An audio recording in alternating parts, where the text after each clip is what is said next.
collaboration of imagination. I understand that you can't see the rest of my bun, but you can see the jean jacket, and the jean jacket does have shoes.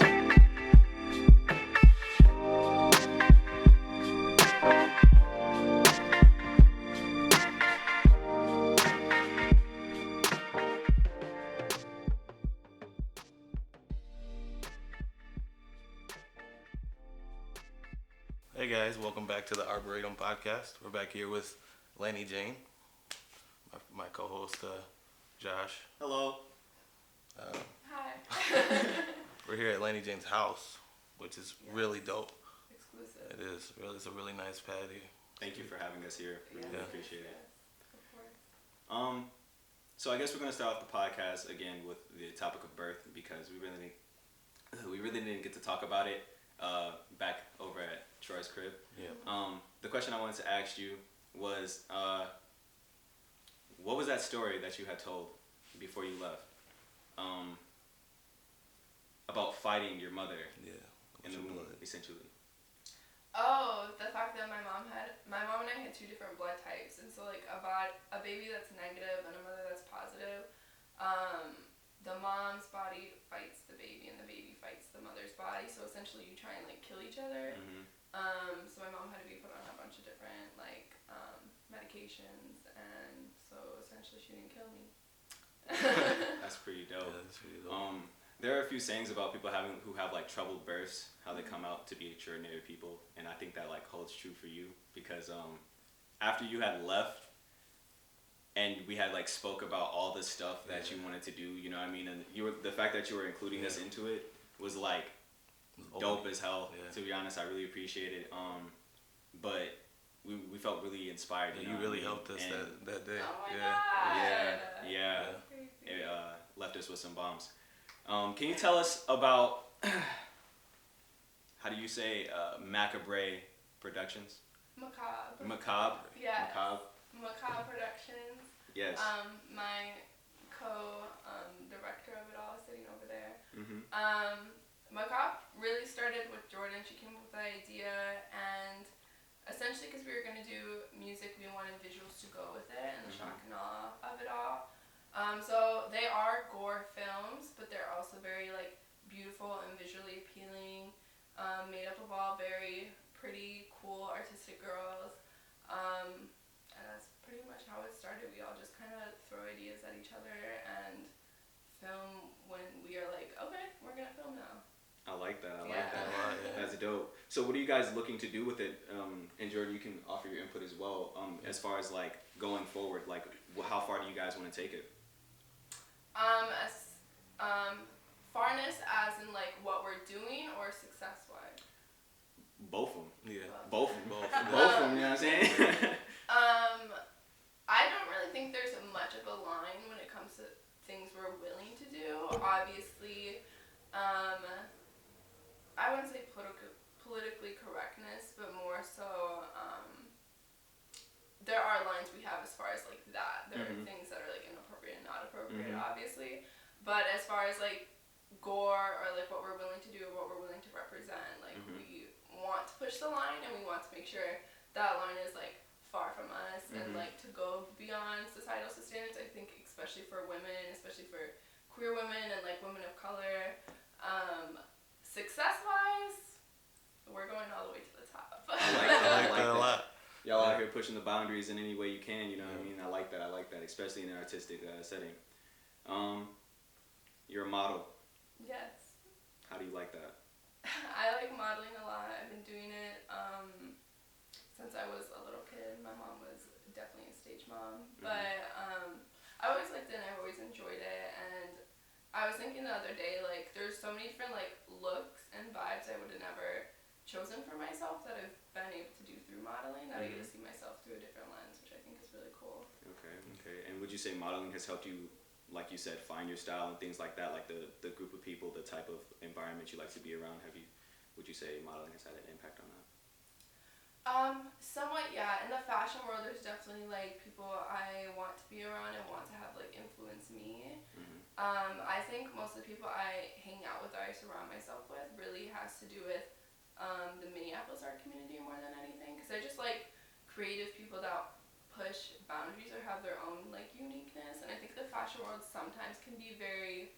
manufactured depending on what aspect you go of it. But that's why I really like the New York fashion world, because all of it's super like different. They mix in like street style with like couture, and that's like my favorite. Yeah, I like that. I like that. That ASAP Rocky mixture of that elegance yet grungy street look. Troy.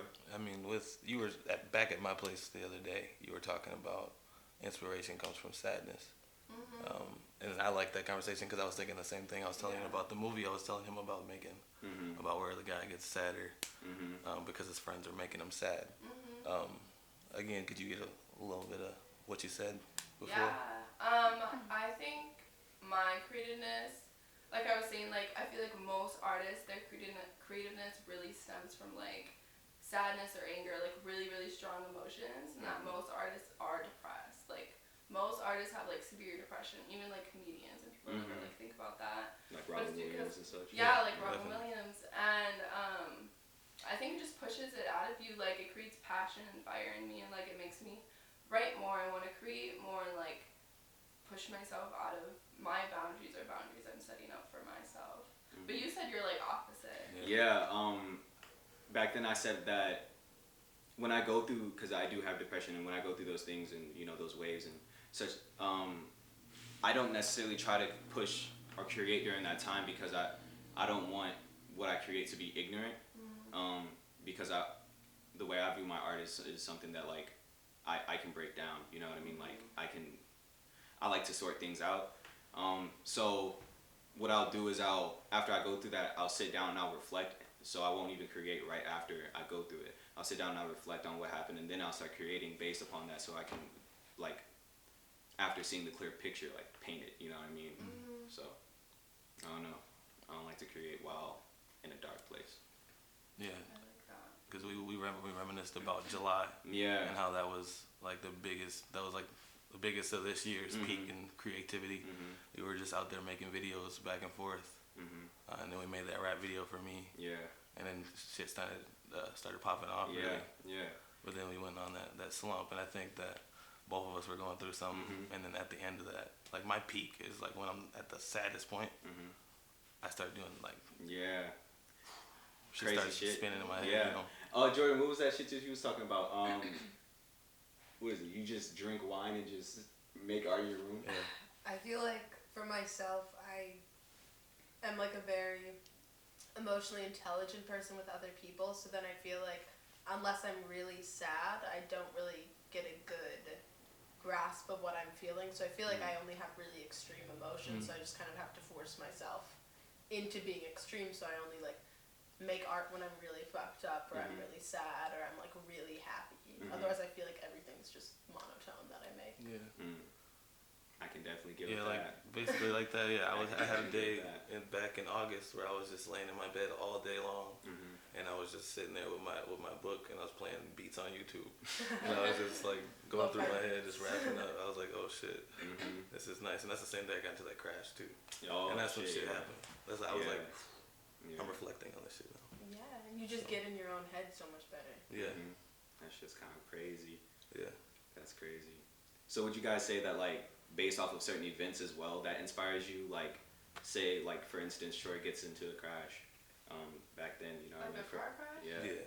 Oh my For him it was God. something that was traumatic, and Yeah. he still to this day talks about it, you know what I mean? So it's like do certain, because I know for me as well, like certain like traumatic events inspire me to create art, and like it's like it's sad as fuck because it's like you're in a bad spot mentally, but you're creating such like great art, you know what I mean? So like would you guys say events inspire you as well? Definitely. I had definitely traumatic events.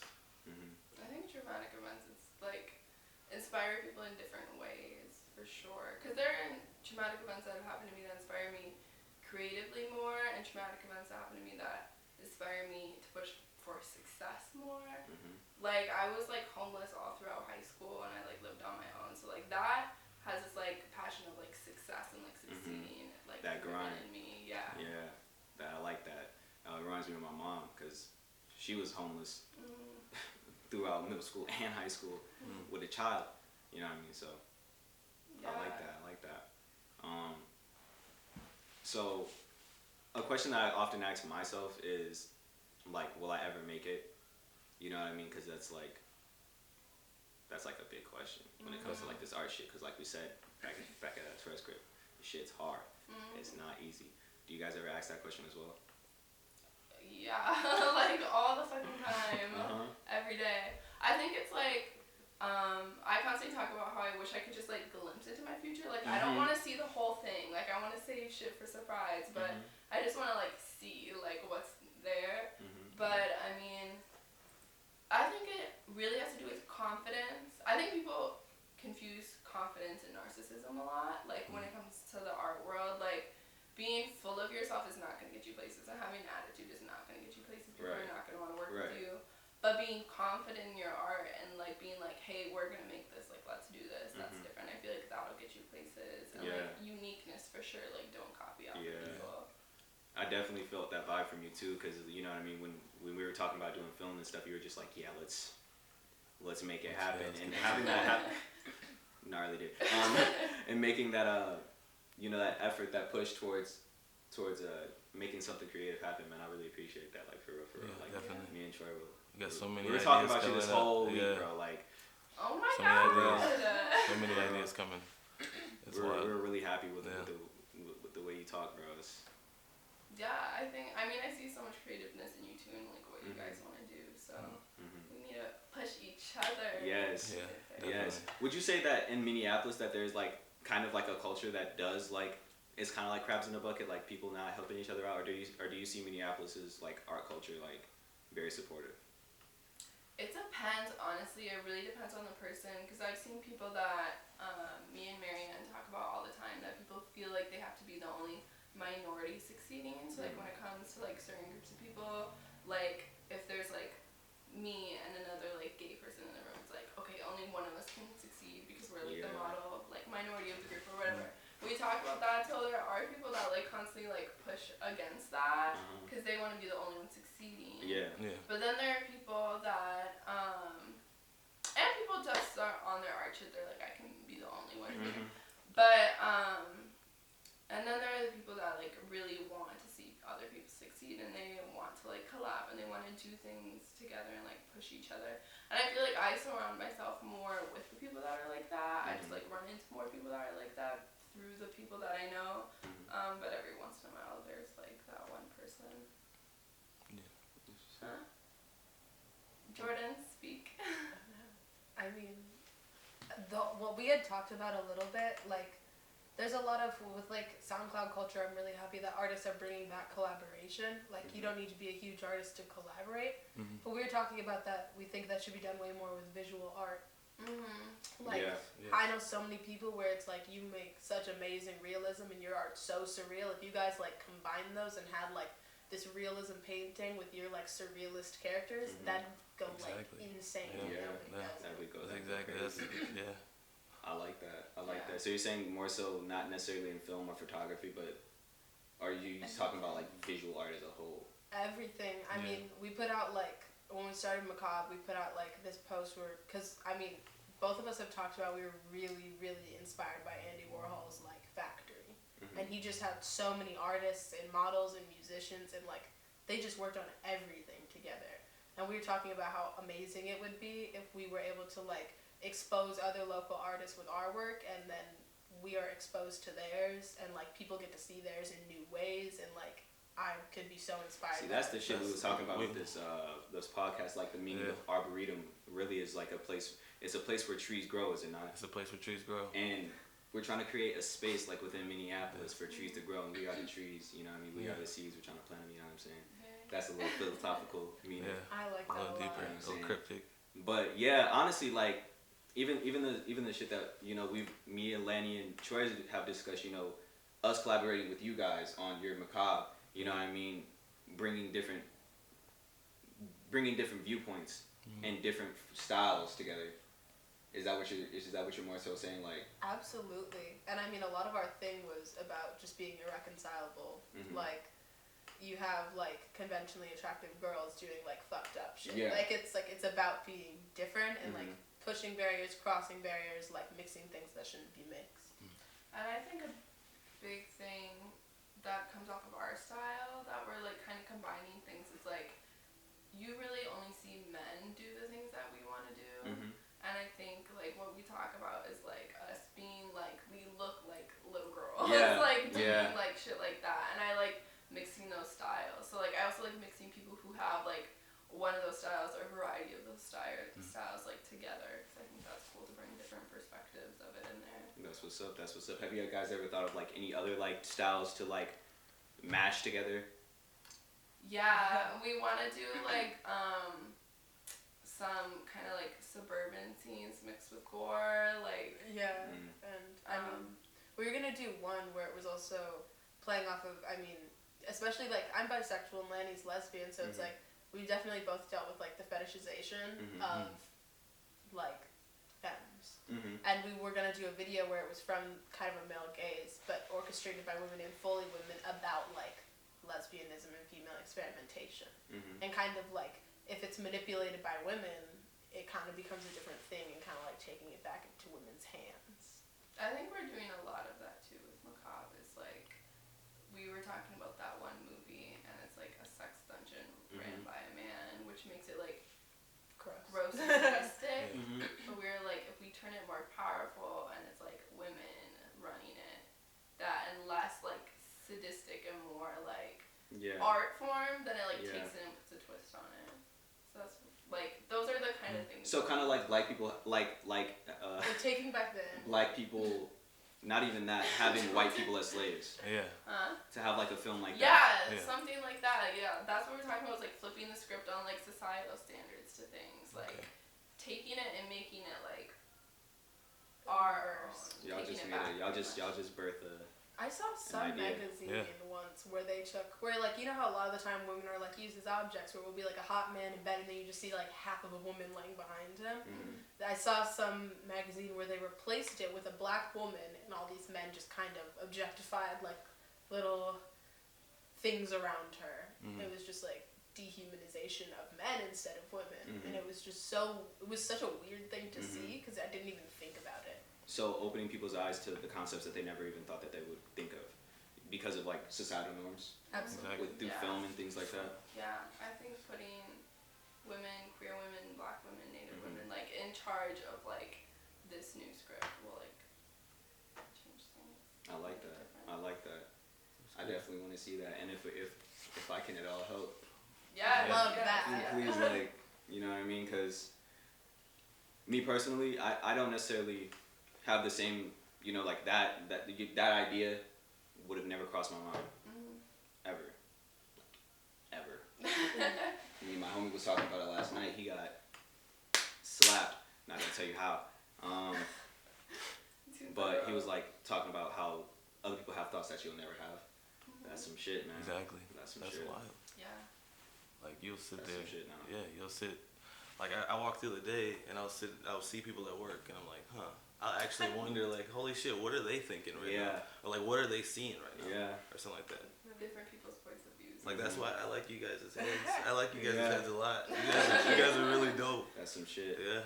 But I mean, again, we wanted to collab, and honestly, like exposure to like podcasts are such a new medium that's being so taken advantage of. Oh, most definitely. And I love that. Yeah. And I think that it's so cool that even right now we're kind of mixing our medias like. You got like our shit's kind of like unconventional, and it's like you're not just talking about conventional artists, and I think that's cool. Or mainstream artists, even if Right. I like more so to talk about people who aren't really recognized. You know what I mean? Because coming from the bottom, like where I am now, you know what I mean? At such a late start, it's like hard to gain recognition when you haven't been doing it for such a long time. You know what I mean? So looking at people who are trying to do something but are like just shy of some type of exposure, you know what I mean, to reach the point that they want to reach or be put in a position to reach the point that they would want to reach. You know what I mean? I think that's very important, especially within the art community, to do that for other people. I agree. Like I said, push each other.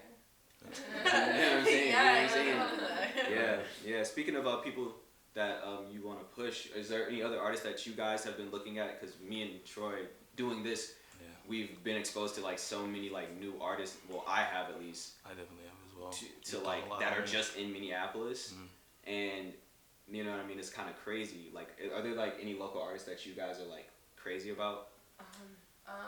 I'm sure you guys have heard of Phoenix. He's one of my friends. I'm really, really into surrealist art, and he does this kind of sketchy, like it's not supposed to look realistic, but he just does like these crazy doodles. They're so like Keith Haring-esque. Can I get a picture? Yeah, I have like a picture of some of his shit. He's just like super cool, really down to earth. He makes like clothing and like all kinds of things. He's super, super talented. So I'm trying to pull up the picture. Lani, anybody for you? Locally, I really. Do you guys know Lux? Lux. I've heard of Lux and before. Longley. Yeah, he's a rapper. I don't know if they're He's really together anymore. so talented. Like he can rap. Cause I feel like there's people out here, no matter what art it is, like doing some mediocre shit, but like he can actually like rap, and they he has, make like, a incredible vision.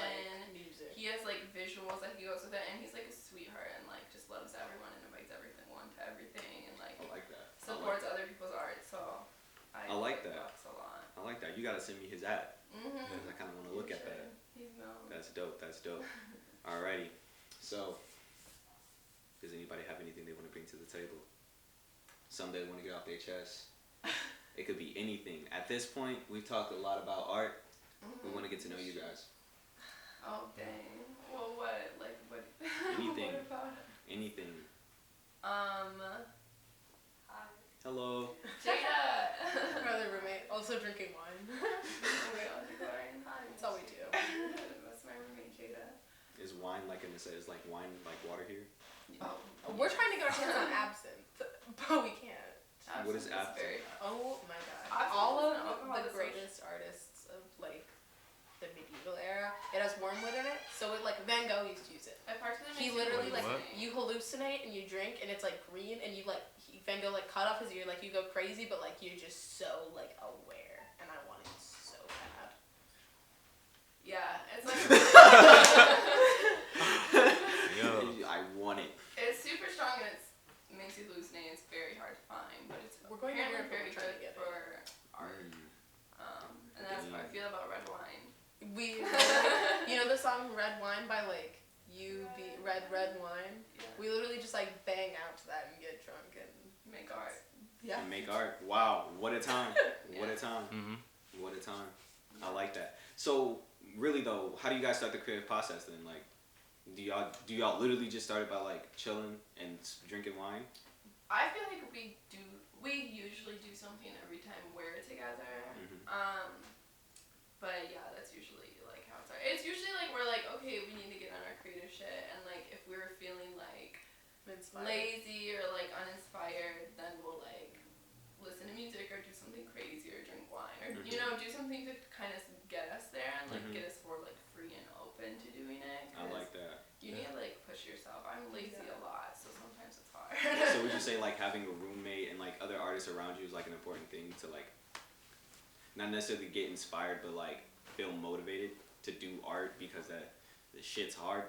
This shit is hard. Yeah, I think so. I like bouncing off of people when it comes to like creative process, but I also like isolating myself and making myself depressed.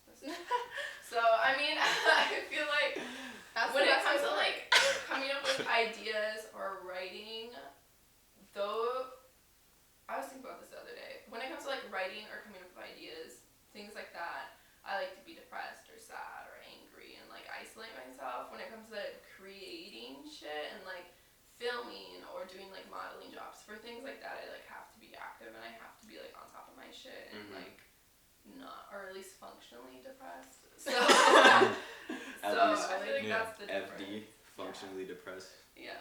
I Make mean, that setting. definitely. I mean, one thing we definitely do is Lani and I were just talking about we constantly bounce ideas off of each other. Like on all of our Instagram accounts, we're just sending things to each other and like, this is a good idea. I like these visuals, or I like the way she filmed this. And we're like planning this premiere party for our films in like 2 months. We're thinking, and we're also super heavily interested and like trying to emulate like New York ballroom culture and like camp and drag and like really trying to bring like what it was to light. And our we're calling it Blood Feast, like our premiere party, and we really want to try to have it. We want to have it in October, but we didn't want like ballroom and like club kid fashion to be confused for costumes. Mhm. So we're really trying to like bring like a whole level of like visual art that you're wearing to the table as well as our films. All right. All right. Dress up or don't be let in. That's the Dress up or rule. don't be let in. I don't like dressing up. You have to Well, dress up. like cover your face in like pearls or glitter, or, like just Do like your hair just crazy being and just completely wear a like the cool most like outfit. visual painting you can be. Okay. That's that. Okay, I could do that. I could be Yeah. a visual painting. Yeah. Okay. I like that. I like that. Okay. Okay. So where did you guys find the inspiration, or like, how did you guys get into this this type of culture as far as like club kid culture and the gore and things like that? How did that come about? Because I I know for think- me growing up in South Minneapolis, I'm sorry, I was not exposed to that No. until Yeah, like, I I met think Lani. like you have to show interest in it. I feel like when I think there's a connection between my like young life and like now, because I feel like a new brand of it has been birthed in me, in a Mhm. sense, like in my adult life. But when I was like younger, I was super like, I don't know if sadistic is a word, but like I was super dark, and like my mom used to always be like, the only way I knew you weren't gonna be a serial killer is that you cared for animals so much. And I was like, thanks, mom. But I was like super dark. I loved like gory horror movies. I loved everything dark. I loved Tim Burton. Like Just I was just I wouldn't say I was like goth, but I was just super into like the dark aspects of the world because I found it interesting and like beautiful in a way. And like to my sisters, they were like, "You're gonna kill us in our sleep," and I was like, "No, like I love you." I just like learning about shit Yeah. like that. And then as far as like club kid culture, like I was in competition dance all growing up, and like that was like that was a huge part of it because like they would use songs that were from that, like Amanda Lepore, like we're super into now, and like Jordan played her one night, and I was like, I had to dance to this when I was like 8, like so like it was huge in like dance culture, and then also like now growing up and being like, oh, I'm gay too, like it's in gay culture too. So like I feel like it's just like the older I get, I'm like, oh, there's connections between everything. That's what's up. And for you growing up in the south side of Minneapolis, what was it like coming into it then? I don't even know. I was exposed. So I remember I like have talked about my friends with this. I was like, I really don't know how I could have turned out any different.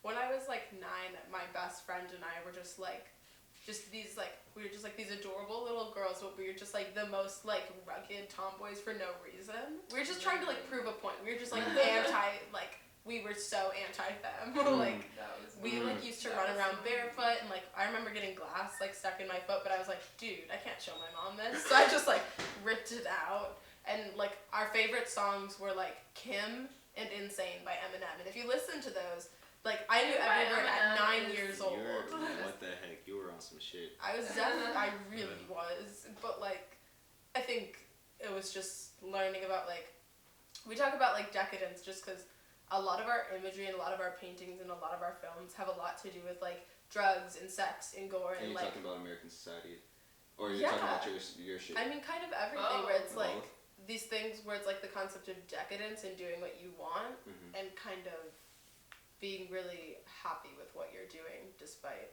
It being so terrible. down looked upon, frowned upon. I think that's one thing is like when it comes to like sex, drugs, gore, like that thing is like that's a part of everybody's like society and like life, and especially like American culture, like it's so apparent, and these people put on like golf uniforms and have their nice little perfect house, but shit is going down behind those doors, and like I think people are so easy at like masking that when like CEO of whatever that has such a nice life, I know you're snorting coke behind those closed doors. Like, you know, like there's like shit going on that people cover up so much, and I like to like be like, oh yeah, this shit is happening, pay attention to it. So what I'm getting is that like, say you guys got these walls right, and they were covered in wallpaper. You guys are peeling off the wallpaper essentially with like your films and shit like that, and showing people what the wall really looks like. Visual. Yeah, I kind of want to film us doing that now. Yeah, I mean, our whole thing is just like completely like, everyone does this, everyone likes this, but nobody talks about it. Yeah. Now I understand. What about you guys? What up? Yeah. For What's me, your concept? no, I'm gonna let you go first. Go first, Troy. I mean, I'm not really sure. I mean, I have a mix of a lot of different cultures, I think, just because I lived in North Minneapolis most of my life. And then I had some issues at home, and then I went with my dad in Fridley, a fucking different place. It was a different place, 100%. It's not like North Minneapolis. Yeah. No, it's the white suburban town from fucking gang shootouts every night, shit like that. Yeah, it was like, oh wait, now I'm here, Yeah. and I'm safe. I can walk to school now. I was like, okay, I'm gonna do that. Wallet in the car. Yeah. Wallet in the car. But shit. Yeah, I remember one time. Yeah, my mom she used to keep like a bag of like change in the car when we lived over north, and we just woke up one day, it was all gone. Like she had a whole stack of like money in there too, but they just took the bag of coins. So I'm like, what? Why? Well, No, they're resourceful. they're resourceful, and I'm pretty sure we knew who it was. It was the people across the alley. I hate when people rob so obviously. It's like, bruh. They would come over all the time. Oh, do you wanna? I'm just looking at Oh, it. okay. No, cause they would come over all the time and play basketball on my hoop, and I'd be so mad because I couldn't play. Yeah. Oh, cause you just didn't know how to play basketball. No, just cause they were older than me. They were all like 20. And they were like, yeah, you can't You play. can't play with us. me, man. But they was using your shit. They were using my shit though. Oh. No, but yeah, when I Niggas. moved, That's how it be. I think Niggas. I definitely have. Mostly, I think what you guys are talking about is definitely part of my vision. I like the gory stuff like that. I like the cryptic. I like stuff like Beelzebub and shit like that. I love all that stuff. Oh my god, I'm just starting to get into like Lord of the Flies. Yeah, I had to read that dig 2 years, shit. and that shit is so fucking. You guys have to. Do you like poetry? Yes. Okay. This well, man I sends just me found- Maya Angelou. I send them. Oh my god, I oh, love shit, it. yeah. That's fucking cool. But I just found this book by Charles Baudelaire. It's called Les Fleurs du Mal, and it's about like the flowers of evil, and he's literally talking about like sex and eroticism and like just like dark shit. But it's just so pretty, and it's like translated from French, and it's like from the 1800s. I'm gonna have to get a link to that. Took a- I'm gonna need that. I Yeah. took an AP literature class 2 years in a row because I'm fucking stupid, but I had to like read I just don't. Lord of the Flies twice, and I had to read poetry from like what she was saying. Oh my goodness, it's so inspiring. You get such a deep look into different people's minds at a different time. You know what I mean? And it's like, although it's like not necessarily, you can't really relate to it. It's some of the most beautiful shit I've ever like read or like seen or visualized, like looking at. You know what I mean? Because they had like a different viewpoint on the world at that time. Yeah, like poetry and any kind of video, music, anything like that. You're listening to who somebody was at that time when they were writing that song down or when they were making that video. You're listening to who they were, and that's definitely like diving into somebody's mind at a point in their life that they can't even remember. That's what's up. So who would you guys say, and this is for Jordan and Lani now, is your like biggest inspirations art-wise? You know what I mean? Just as a whole in art in general. Jordan, you want to go first? Okay. I love like Marilyn Manson. I think he did a lot that was really controversial. Like he like sucked dick and ate pussy on stage. He was like very like controversial when it was very still not cool. Yeah. And I really love like we said, like a lot of club kids, Amanda Lepore, James St. James, Michael Alec. I mean, I'm naming a lot of like the mainstream ones, which is kind of pathetic. But honestly, I'm just so inspired by like rock music and like surrealist art and drugs. I don't know. But Drugs. I literally watched the movie Blow last night. I love yeah, that. some shit. new amazing. love. Oh, and Hunter S. Thompson, who wrote Fear and Loathing Las Vegas. All his other books and movies, he's a fucking genius, legend. You just put me We on. did a Nocturnal week because of him. You just put me on. I'm gonna have to look up on that. Yeah. I think a lot of the same for me for the most part. I think I was really, really I was influenced by a lot of different like cultures of people, I would say, because my dad was really into like 80s metal. So I Mhm. grew up in my fucking car seat and like being like in the background, you know. And I was like, and then my uncle was like, in. I was kind of exposing for a second, but he, my uncle rode motorcycles. I was just like, he would like. Well, now we know. Versus road And motorcycle. he would just bump like super heavy rap music, and I was influenced by that. And then my sister would listen to like, That's yeah. And so Sorry, like I had like like those what? the two men in my life, like having these like extremes of two different cultures, and then also like being in dance and how like feminine like my mother is and like the things she was into, and so I was really into just like very pretty feminine women, I think, that were like hard at the same time. Like Angelina Jolie, love her because she did so much crazy shit that people wrote her off for in the early 2000s, but she was like metal and cool and different and just like wild and owned herself. And gorgeous. And like I just like people who like push the envelope, and I think anybody who's just a little odd is like my favorite. Even like when it comes to modeling, there's this model, her on Instagram is Ugly Worldwide.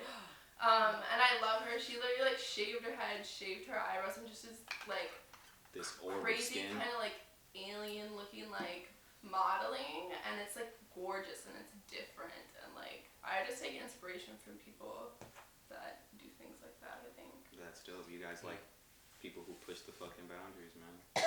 That's what's up. Well, we are out of time because you know that's just how life works. I enjoy you guys coming on the show. Hope that we get to sit down and talk again. Yeah. Hopefully next time you speak. I'll try to. And I want to thank everybody again for listening to the Aubrey Podcast. This has been Josh. Troy.